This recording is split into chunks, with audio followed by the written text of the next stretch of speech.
एक बार की बात है। समुद्र के किनारे बसा एक बहुत सुंदर गांव था। उस गांव में एक छोटा सा घर था। उस घर में कामना अपने बेटे रोहन के साथ रहती थी।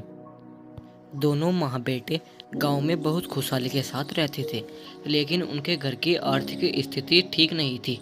एक बार की बात है, कामना रोहन को बुलाती है और कहती है, अरे बेटा, तू तो हमारी आर्थिक स्थिति जानता ही है। हम कितने मुसीबत में अपना समय व्यतीत कर रहे हैं। देखो बेटा, दुख तो इस चीज का मुझे भी है कि मुझे तुम्हारी पढ़ाई छुटवानी पड़ रही है, पर मैं अकेली औरत क्या क्या करूं? क्या मैं घर चलाऊं या तुम्हारी पढ़ाई कर पाऊं? अरे माँ, तुम चिंता मत करो, मैं तुम्हारी बात अवश्य मानूंगा। मैं अब पढ़ाई छोड़ दूंगा।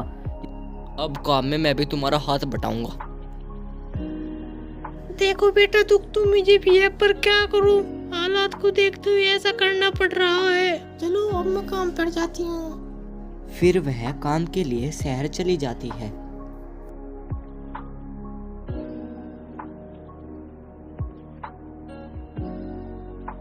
और शाम होने पर घर लौटती थी।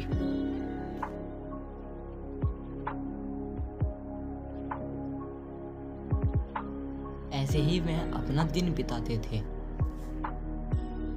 एक बार रोहन बाहर घूम रहा होता है, तभी उसे गांव के पीपल के पेड़ के नीचे एक बुजुर्ग व्यक्ति बैठा हुआ दिखाई देता है। और वह उसे कहता है, अरे बेटा, मैं कई दिनों से भूखा हूँ, मैंने कुछ नहीं खाया। क्या तुम मुझे थोड़ा सा भोजन खिला सकते हो?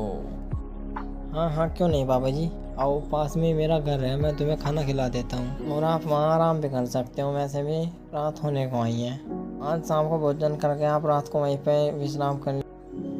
अरे बहुत बहुत धन्यवाद बेटा, मैं तुम्हारा बहुत आभारी रहूँगा। अरे कोई बात नहीं बाबा जी, ये तो मेरा फर्ज है। आइए चलिए, उस साइड मेरा घर है, यहाँ से थोड़ी दूर है। रोहन बाबाजी को अपने साथ लेकर अपने घर की ओर चल देता है।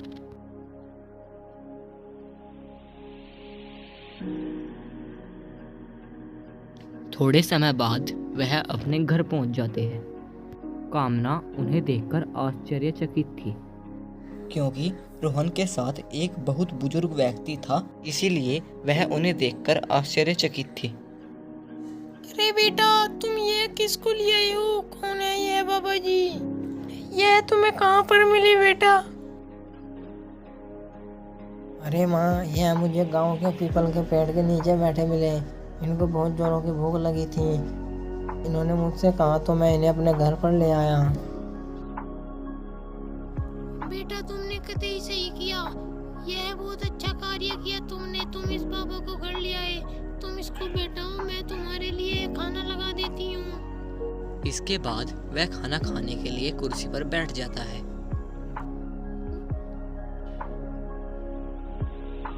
ठीक है पापा जी, आप बैठिए, मैं भी खाना लाती हूँ। इसके बाद वह बाबाजी को खाना लाकर दे देती है और वह बाबाजी पेट भरकर खाना खा लेते हैं और कहते हैं, अरे बहुत बहुत धन्यवाद बेटे, खाना बहुत ही स्वादिष्ट था, मैंने पेट भर कर खा लिया। इस बाबा पर करे उपकार का तुम्हें पुण्य जरूर मिलेगा। अरे बाबा, आप ये कैसी बात कर रही हैं? ये तो मेरा फर्ज था। अब एक इंसान ही तो इंसान के काम आएगा ना बाबा जी। पापा जी, अब आप कक्ष में जाके आराम कीजिए। इसके बाद रोहन उन्हें आराम कक्ष में लेकर चला जाता है और आराम कक्ष में पहुंचकर थोड़ी देर वहां पर विश्राम करते हैं और उसके पश्चात वहां से निकल जाते हैं। उन बाबा के जाने के बाद रोहन बहुत थक जाता है और कुर्सी पर बैठ जाता है और मन ही मन सोचता है, हम इतने गरीब क्यों हैं, हमारे पास सोना क्यों नहीं है। तभी वहां पर अचानक से सोना प्रकट हो जाता है और वह भागता हुआ अपनी माँ के पास पहुंचता और कहता है, अरे माँ, जल्दी उठो माँ। देखो माँ, यह क्या हो गया माँ? जल्दी उठो माँ। अरे माँ, जल्दी उठो माँ, हमारे घर में सोना आ गया है कहीं से माँ।